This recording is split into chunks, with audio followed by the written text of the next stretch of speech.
Երբ երկրում փոփոխություններ են կատարվում, երբ իրավիճակ է փոխվում, դա անդրադառնում է բոլոր բնագավառների վրա։ Այս պարագայում ֆուտբոլը բացառություն չէ։ Փոփոխություններ մեր սիրած սպորտաձևում տեսնում ենք արդեն հիմա, բայց ահա ազգային հավաքականը շարունակում է դեռ հիասթափեցնել։ Ինչպես հիշում եք, գարնանը մենք հավաքականի վերաբերյալ տեսանյութ պատրաստեցինք։ Այնպես ստացվեց, որ դրանից բավականին կարճ ժամանակ հետո երկրում հեղափոխություն տեղի ունեցավ։ Մեր խոսքը ինչ-որ չափով տեղ հասավ։ Հենց այդ հոլովակից հետո ոչ միայն հավաքականի մարզիչը փոխվեց, այլ նաև մի շարք նոր խաղացողներ հրավիրվեցին։ Այո, այդ խաղացողներից ոչ բոլորը արդարացրեցին իրենց, սակայն գոնե սառույցը կոտրվեց։ Իդեպ այդ տեսանյութի հղումը տեղադրված է ստորև, ցանկության դեպքում կարող եք դիտել այն։ Ինչևից է հավաքականում տեղաշարժ եղավ, սակայն ահա բազում հարցեր մնացին անպատասխան։ Այսօր մեր խնդիրն է այդ հարցականները բացել։ Վճռական ու բեկումնային ժամանակներ են սկսում Հայաստանի հավաքականի համար։ Եթե ճիշտ պահին չսեղմենք ճիշտ կոճակի վրա, հավանական է, որ հետևանքները անդառնալի կլինեն։ Ակնթարթներ հետո հանգամանորեն կվերլուծենք հավաքականի շուրջ ստեղծված իրավիճակը։ Կմատնանշենք նրա բոլոր խնդիրները, թե մարտավարական, թե ռազմավարական, թե կադրային, թե հոգեբանական, թե ներքին եւ թե արտաքին։ Այս քաոսից դուրս գալը պետք։ Մեր պարտքն է որպես հայրենասերներ առաջարկել լուծման խելամիտ տարբերակներ, որը հույս ունենք կլսվի նաև ղեկավարների մոտ։ Հոլովակի պատրաստմանը աջակցելու, մեզ հետ հավասար աշխատանք կատարելու համար շնորհակալություն ենք հայտնում Ռուսաստանում բնակվող մեր ընկերոջ Աշոտին։ Այս անգամ նույնպես գաղափարը հենց նրանն էր։ Ներկայացնում ենք 4 հիմնավոր ճանապարհ հայկական ֆուտբոլի վերածննդի համար։ Ինտերֆուտբոլին աջակցելու համար շնորհակալություն ենք հայտնում FUBET բուքմեկերական ընկերությանը։ Բարձր գործակիցներ, օպերատիվ աջակցություն ու կրեատիվ խաղադրույքներ։ Հղումը կգտնեք ստորև։ Քայլ համար 1. Լուրջ, փորձառու եւ հաղթող մարզիչ է հարկավոր։ Մարտավար, ռազմավար, մոտիվատորի հոգեբանությամբ։ Մենք այդպես էլ չհասկացանք ցավոք սրտի, որ ազգային հավաքականը փորձարկումների հարթակ չէ։ Հույսերս դրել ենք երևի երջանիկ պատահականության վրա։ Կամ ազգային հավաքականին մեծ տեղ չենք տալիս, կամ մեր գործից չենք հասկանում, կամ էլ մեզ թվում է, որ հասկանում ենք։ Յան Պորտերֆիլդի ու Մինասյանի ոսկե ժամանակահատվածից հետո չեղավ գեթ մեկ մարզիչ, ով չեմ ասում արդյունքի հասներ, սակայն գոնե ինչ-որ փոքրիկ գործոն փոխեր, հոգեբանության ինչ-որ մի տեսակ սահմաներ։ Մարտավարությունից չեմ էլ խոսում։ Գալիս էին պարտություններ կրում, բոլորին մեղադրում բացի իրենցից, ու ինչպես գալիս էին, այդ նույն ճանապարհով էլ հետ էին գնում։ Իսկ ոմանք էլ ինչպես օրինակ հարգարժան Արթուր Պետրոսյանը փորձում էին, բայց չէր ստացվում, որտեղից ստացվեր, երբ ֆունդամենտը արդեն ի սկզբանե թերի էր։ Վարդան Մինասյանի հանդեպ մեծ հարգանք ունենք, ուղղակի նա շատ անհամապատասխան պահի վերադարձավ, ու անգամ իր բեքգրաունդով ոչինչ փոխել չէր կարող։ Սա մենք չհասկացանք, չընդունեցինք ու արդյունքում ունենք այն, ինչ ունենք, իսկ ունենք հետևյալը. հավաքականը, որը սեփական հարկի տակ ինչ-որ գաճաճ երկրի մի կերպ է հաղթում, եւ հաղթում է միայն ու միայն անհատականությունների հաշվին, այն էլ երբ մրցակիցը 10 հոգով է մնում։ Ունենք հավաքական, որը ստանալով ռեալ շանս մեծ մրցաշարի մասնակցելու համար, ուղևորվում է մեղմ ասած ոչ այդքան ուժեղ մակեդոնացիների մոտ ու կամազուրկ ֆուտբոլ է ցույց տալիս։ Իսկ մենք պնդում ենք, որ մեզ 8 եզրափակիչ է սպասվելու։ Եզրափակչում այսպես չեն խաղում։ Իրականում հաղթում են այսպես կոչված խենթերը, այն մարդիկ, ում աչքերում կրակ է վառվում։ Ահա այսպիսի կրակ, եւ ոչ թե այսպիսի։ Հատկապես լիխերի դեմ մենք թույլ տվեցինք մի շարք մարտավարական, կոպիտ ու մանկական սխալներ։ Նախ այնպիսի տպավորություններ, որ կիսապաշտպանություն ուղղակի չկա, կան պաշտպաններ եւ հարձակվողներ։ Ահա ուշադրություն դարձրեք այս դրվագի վրա։ Հենակետային կապող գոտին, որը հանդիսանում է տրանզիտ պաշտպանությունից հարձակման դուրս գալու ժամանակ ամբողջովին դատարկ էր։ Այո, մրցակիցը ավտոբուսային ֆուտբոլ էր խաղում։ Խտացել էր, կուտակվել էր ու հենակետերը ազատ թողել։ Սակայն մեզ մոտ գոնե մի ֆուտբոլիստ չգտնվեց, ով ահա այս դատարկ մնացած պլազդարմը իրենով կաներ։ Առաջին փոխանցման մասին խոսելու ընդհանրապես իմաստ չկա։ Այն հնարավորինս ցածր նշաձողի վրա էր։ Դե հիմա ասեք, այս իրավիճակում ինչպես կազմակերպել վտանգավոր գրոհներ։ Այո, երկու խաղերում էլ կային սուր մոտեցումներ, սակայն դրանք խաղարկվում էին միայն մրցակիցների ցածրակարգ լինելու եւ մեր տղաներից մի քանիսի անհատական որակների հաշվին։ Երկուսով հաճախ գնում էինք մեկի վրա, եւ քանի որ շատ բարձր էին գործում, անընդհատ ստիպված հետ էին խաղում։ Եզրայինները լայնակի միացումներ կազմակերպել չէին կարողանում, իսկ կենտրոնականները անհամաձայնեցված էին խաղում։ Ինչու Արամ Հայրապետյանը առաջ վազեց խանգարելով Հարոյանին կպատասխանի միայն ինքը։ Այս դրվագում էլ բախներս բերեց, որ մրցավարը չնկատեց, թե ինչպես է դարպասապահը որսում գնդակը թիմակցի փոխանցումից հետո։ Երկու կենտրոնական ցենտրբեքերի միջև հեկտար տարածություն կար, իսկ այդ տարածությունը եւ դրա կրակակետերը պահող օղակը բացակայում էր։ Երբ էլ որ գնդակը կորցնելու վտանգ էր առաջանում, ներքևում հայրենիքը փրկելու ընդամենը մի ֆուտբոլիստ էր մնում։ Պաշտպաններն էլ ելման կետերից շատ բարձր էին գործում։ Իսկ ահա բաց թողած գոլում չգիտես թե ինչու Գևորգ Ղազարյանը խուսանավեց պայքարից։ Երևի 11 մետրանոցից վախեցավ, սակայն ահա այսպես մրցակցից գնդակ չեն խլում։ Այդուամենայնիվ այս ամենի հետ մեկտեղ Հարոյանն ու Կալիզիրը վատ հանդես չեկան։ Հարձակումներ կազմակերպելու ասպեկտից ընդհանրապես չենք ուզում խոսել։ Ինչից մենք ուժեղ էինք մինչ այդ, հիմա դա էլ է թերանում։ Վարդան Մինասյանը այս ամենը իրար համակցել չկարողացավ։ Ֆուտբոլի հեղափոխական կատենաչոյի հիմնադիր Էլենիո Էրերան ասում էր. Իմ սաները միշտ ուշադրություն են դարձնում յուրաքանչյուր դետալի վրա։ Նրանք ուղղակի չեն կարող սխալվել։ Այսօր ֆուտբոլը ոչ դրիբլինգ է, ոչ էլ հնարքների հարթակ։ Դա ուղղակի ռեսուրս է, այլ ոչ թե համակարգ։ 1-2 փոխանցում ու գնդակը արագորեն մրցակցի տուգնային հրապարակում կհայտնվի։ Իսկ պաշտպանությունը ամրապնդելու համար պետք է քրտնաջան աշխատեն բոլորը։ Մարտավարություն, գումարած ինտելեկտ, գումարած կարգապահություն, գումարած ամուր պաշտպանություն հավասար է չեմպիոնության։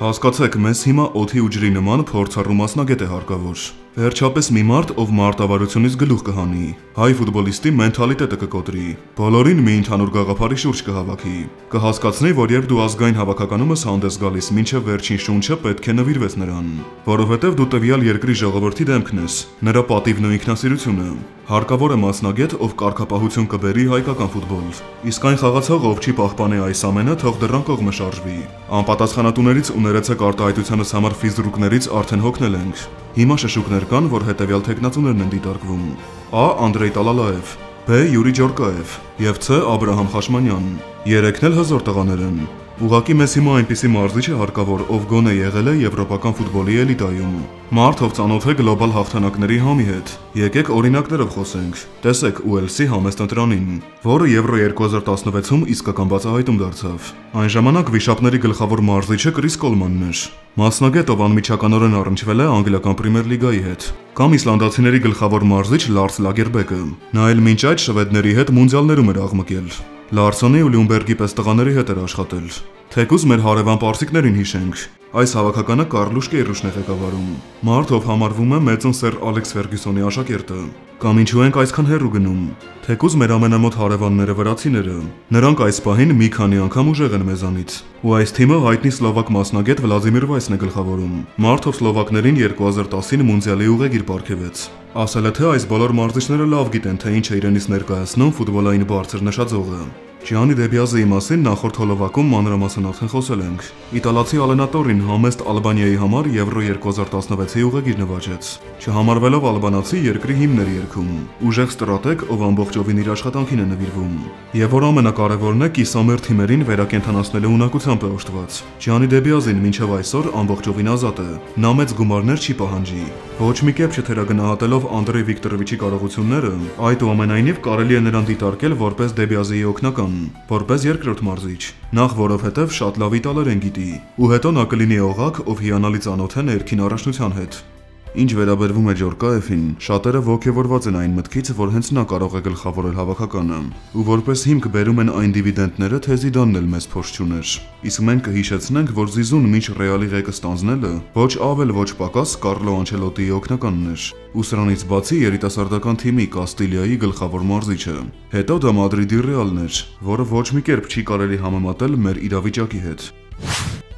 Թեկնածուներից մյուսը նույնպես իտալացի է։ Բոլորից շատ լավ հայտնի Կլաուդիո Ռանիերին։ Այո, նրա ֆինանսական ախորժակը հավանական է, որ մեր հնարավորություններին չհամապատասխանի, բայց մենք հայերս ինչն ենք լավ անում գումարի հարցով պայմանավորվելը։ Յուրաքանչյուրի հետ կարելի է սակարկել, յուրաքանչյուրի հետ հնարավոր է համաձայնության գալ։ Մանավանդ Կլաուդիոյի, ով հիմա զրկված է աշխատանքից։ Այո, հույների հետ նա ձախողվեց, ու ասում են, որ հավաքականներ մարզել չի սիրում, սակայն փոխարենը Լեսթերի հեքիաթի հեղինակը դարձավ։ Բազում անուններ հայտնաբերեց համաշխարհային ֆուտբոլի համար։ Վալենսիայի ու Ֆիորենտինայի հետ արժեքավոր տիտղոսներ նվաճեց, ֆանտաստիկ վարպետների հետ աշխատեց, Ռոմայում ու Չելսիում պատկեր չփչացրեց, իսկ նրա վերջին աշխատավայրը, ֆրանսիական Նանտի պաշտպանությունը կարծես իսկական անառիկ ամրոց լիներ։ Մի քանի անգամ ավելի պրոդուկտիվ ու ավելի ռեալ թեկնածու կարելի է համարել ահա այս պարոնին՝ Բերտ Վան Մարվեյք, այն նրա հետ իսկապես կարելի է պայմանավորվել։ Հոլանդացի այս մասնագետը իր հայրենակիցներ Ռինուս Միխելսի ու Յոհան Կրույֆի հակապատկերն է։ Վան Մարվիկի մեթոդները հանրահայտ տոտալ ֆուտբոլից դուրս են։ Երբ նա ներկայացվեց գերմանական Համբուրգի մարզիչ, հետևյալն ասաց. «Իմ խնդիրն է կարգապահություն սահմանել ու կառուցել պաշտպանություն»։ Հոլանդացին բավականին ուժեղ մարտավար է, Սիրում է խաղալ երկրորդ համարով, ու հենց սա է պետք մեր հավաքականի համար։ Սովորել երկրորդ համարով խաղալ։ Հենց Վան Մարվիկը նարնջագույնների հետ Մունդիալ 2010-ում եզրափակչի ուղեգիր նվաճեց։ Ինտենսիվ ֆուտբոլ ու գրագետ մարտավարություն, որտեղ պաշտպանությունը ընդհուպ հարձակումից էր սկսվում։ Բոլորը հետ էին նահանջում ու պաշտպաններին էին օգնում։ Այո, միգուցե կոպիտ էին խաղում, սակայն կարողանում էին անգամ ամենահզոր մրցակցի տեղաշարժը խաթարել։ Բազմաշերտ գծային պաշտպանություն, որը քանդելը շատ բարդ էր։ Մեկ քայլը չհերիքեց Վան Մարվիկին ու տղաներին աշխարհի չեմպիոն դառնալու համար։ Այս մարդը, ինչպես եւ Ռանիերին, բազմաթիվ ֆուտբոլիստներ է բացահայտել, աշխատելով իսկապես հզոր խաղացողների հետ։ Օրինակով բացահայտեց Պիեր Վան Հոյդոնկին, ով կյանքի ու մեծ ֆուտբոլի ճանապարհ բացեց Ռոբին Վան Պերսիի համար, ու մորոք իրենց երկրորդ երիտասարդությունը ապրեցին Ռոյ Մակային ու Ջիոն, ով 2002-ին UEFA-ի սուպեր գավաթը նվաճեց, այնուհետև տիրանալով արդեն Նիդերլանդների գավաթին։ Հենց Բերտ Վան Մարվիկի օրոք ցածրակարգ Սաուդյան Արաբիայի հավաքականը Մունդիալ 2018-ի ուղեգիր նվաճեց։ Նկատի ունեցեք այս մարդուն, նա մեզ հաստատ կօգնի։ Վան Մարվիկի Ավստրալիան ավարտված Մունդիալում լավ տպավորություն թողեց։ Շատ կարևոր է նաև այն հանգամանքը, որ հոլանդացուն հենց ֆուտբոլիստներն են հարգում։ Մարդ, ով ամեն ամիս սեփական աշխատավարձից իր օգնականներին գումարներ է տալիս, իսկ սա նշանակում է, որ Վան Մարվիկը ուշադրություն է դարձնում յուրաքանչյուր մանրուքի վրա։ Կարևորը ու հատկանշականը այն է, որ այս մարդը ահռելի գումարներ չի պահանջի, ու հիմա նա լրիվ ազատ է, այնպես որ այս շանսը բաց թողնել չի կարելի։ Քայլ համար 2. Խաղացողներ, ում կարիքը ունենք օդի ու ջրի նման։ Այս պահին Հայաստանի ազգային հավաքականում կան 2 գոտի, որոնք ամրապնդման լուրջ կարիք ունեն։ Դարպասապահն ու կենտրոնական հարձակվողը։ Արամ Հայրապետյանը զգացվում է, որ լավ պոտենցիալ ունի, սակայն նրա հայացքի մեջ ինչ-որ անվստահություն կա։ Եթե դու բարձրակարգ թիմ ես, ապա պետք է ունենաս այնպիսի դարպասապահ, ով կարող է հաճախ հրաշքներ գործել։ Այն ժամանակ Բերեզովսկու հաշվին էինք ձգում, բայց հիմա նա չկա։ Այո, Գոր Մանուկյանից էլ հույսեր ունենք, սակայն մեզ հիմա կայունություն է հարկավոր, իսկ դա կարող է տալ միայն Դավիթ Յուրչենկոն։ Այո, արհեստական խնդիրներ նա հաճախ է առաջացնում, սակայն հիմա մենք այն վիճակում չենք, որ պրինցիպ խաղանք։ Ենիսեի դարպասապահը վախենում է Պրեմիեր լիգայում համարվել լեգիոներ։ Նրա ակումբը այս պահին վերջին հորիզոնականներում է գտնվում, իսկ Ռուսաստանի գավաթակիր Յուրչենկոն արդեն երիտասարդ չէ այս ամենը երկար հանդուրժելու համար։ Եկեք օգտվենք իրավիճակից ու հետևյալը անենք։ Մեր ակումբների սեփականատերերի ուշադրությունը հրավիրենք այն հանգամանքի վրա, որ կարելի է Յուրչենկոյի տրանսֆերը ձեռք բերել։ Օրինակ նույն Արթուր Սողոմոնյանին խնդրենք, որ մտածի այս ուղղությամբ։ Սրանով նա հայրենանվեր առաքելություն կկատարի ու նաև իր ակումբը կուժեղացնի։ Դրանից բացի Դավիթը Տալալաևին լավ է ճանաչում։ Փյունիկի հաջողություններն էլ Եվրոպայում լավ տեսավ, ու ամբիցիոզ այս նախագծով նա հաստատ կհետաքրքրվի։ Այնպես որ գումարում ենք Անդրեյ Տալալաևի ֆակտորը ու այս հանգամանքներում ամեն ինչ ավելի ռեալ է դառնում։ Տրանսֆերը իրականանալի, իսկ դարպասապահի հարցը լուծված։ Մյուս մտահոգիչ ռազմաճակատը կենտրոնական հարձակվողի գոտին է։ Սպասենք, որ Յուրան ապաքինվի ու միանա հավաքականին։ Սակայն Մովսիսյանը արդեն երիտասարդ չէ, իսկ մեզ բացի նրանից որակյալ կլասիկ կենտրոնական ստրայկեր է հարկավոր։ Ռուսլան Կարյանը չի ձգում, Արթուր Սարգիսովը արդեն այն չէ։ Ստիպված մենք հիմա առանց նոմինալ հարձակվողի ենք խաղում։ Սակայն եթե մի պահ Մաուրո Գևգեզյանին հիշենք, կհասկանանք, որ չլուծվող հարցեր չկան։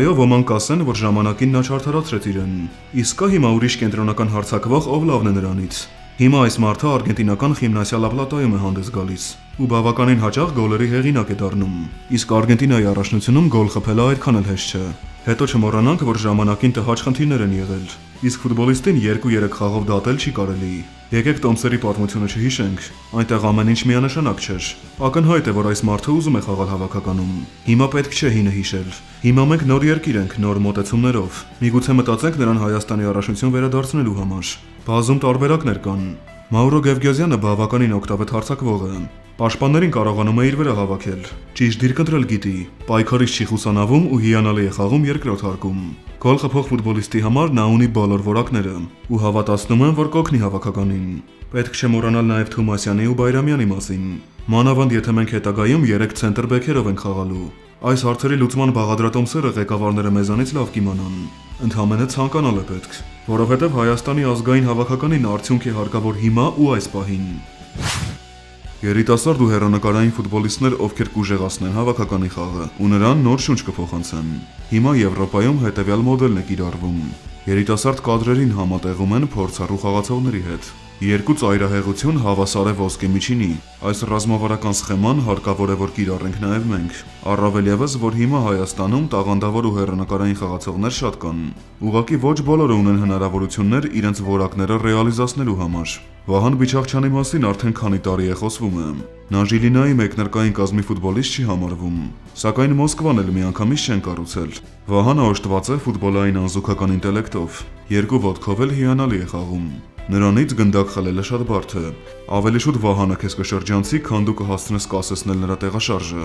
Ահա այսպես կոչված Արիան Ռոբենյան ոճով հարվածները Վահանի մոտ ստացվում են հիանալի։ Արագ կողմնորոշվել գիտի ու փորձում է խաղային դրվագներին հաղորդել գեղագիտական երանգներ։ Եթե Բիչաղչյանը ընդգրկվի նաև ազգային հավաքականի կազմում, 1 հարվածով 2 նապաստակ կխփենք, եւ ազգային ընտրանին կշահի եւ անձամբ ֆուտբոլիստը։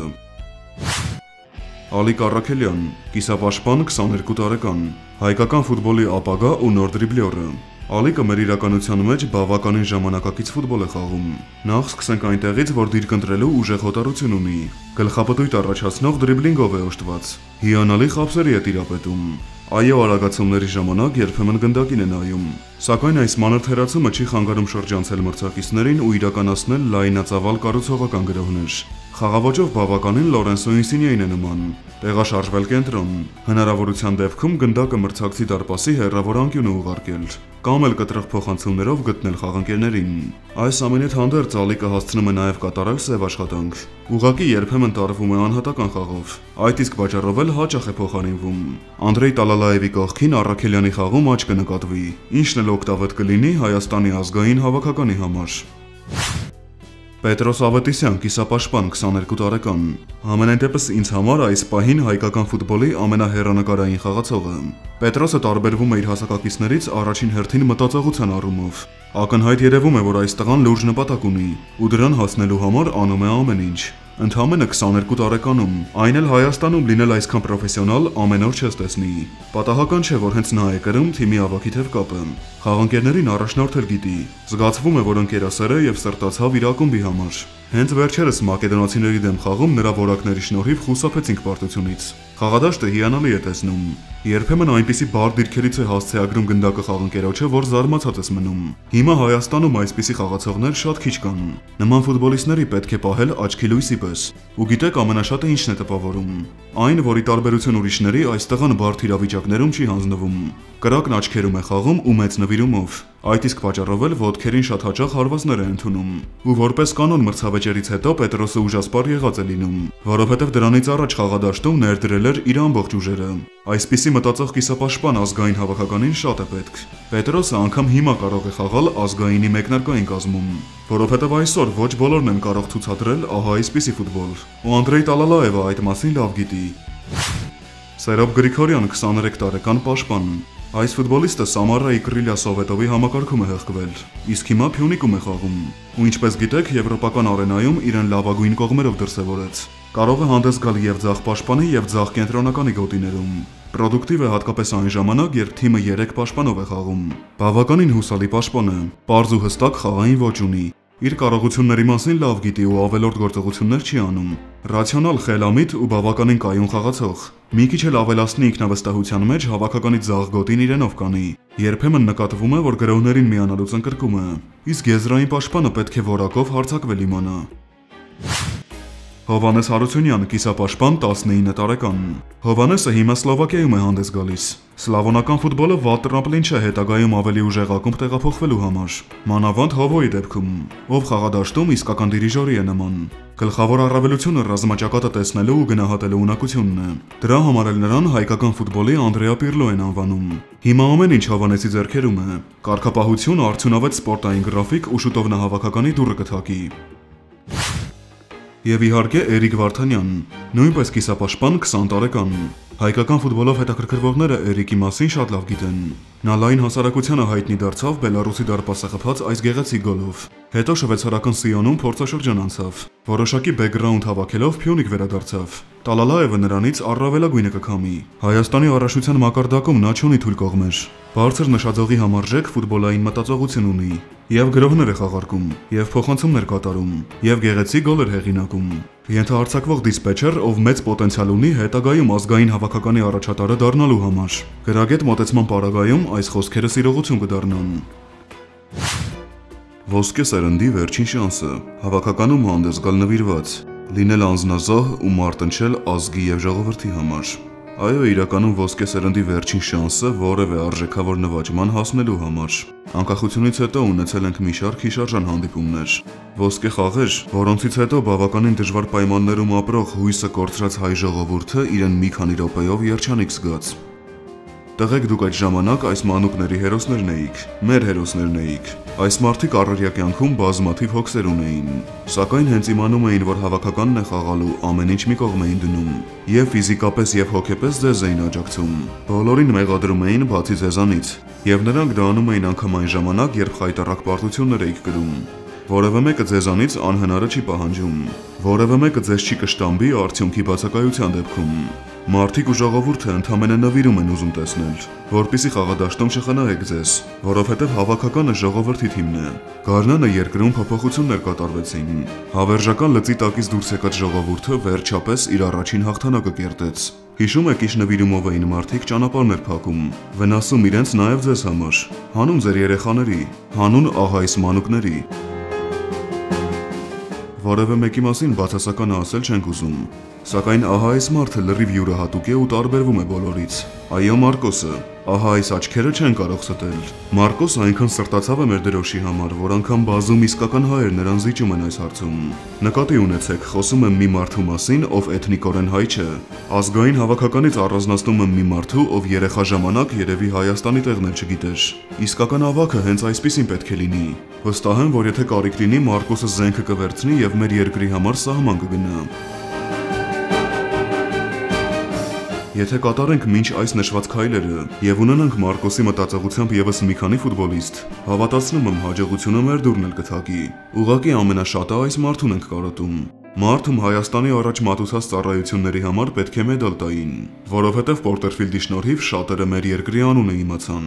Երբ մարտի դաշտում ահա այսպիսի հրամանատար ունես, քեզ համար խոչընդոտներ չկան, աշխարհը քոնն է дառնում, ու դու կարող ես սարեր շուռ տալ։ Յան Պորտերֆիլդը մեր երկրի պարտությունը իր անձնական պարտությունն էր համարում։ Если другие выиграют мировую серию, они молодцы. Но если выиграем мы с нашим скромным бюджетом, мы изменим игру. Вот чего я хочу. Чтобы это что-то значило. Մտածեք այս ամենի մասին, որովհետև շուտով մեր ժամն է գալու։ Նոր երկրում նոր հավաքական, հեղափոխված հայկական ֆուտբոլ ու դուխով խաղացողներ։ Ինչպես հայտնի երգում էր ասում, իմ կամքը քարիցել ամուր է, իսկ հոգին հանձնվել չգիտի։ Լավատես եղեք, կհանդիպենք։ Ես պարտվել եմ քանիցս, ես տեսել կամ ծիծաղը սատի, բայց իմ կամքը ամուր է քարիցել, իմ հոգին հանձնվել չգիտի։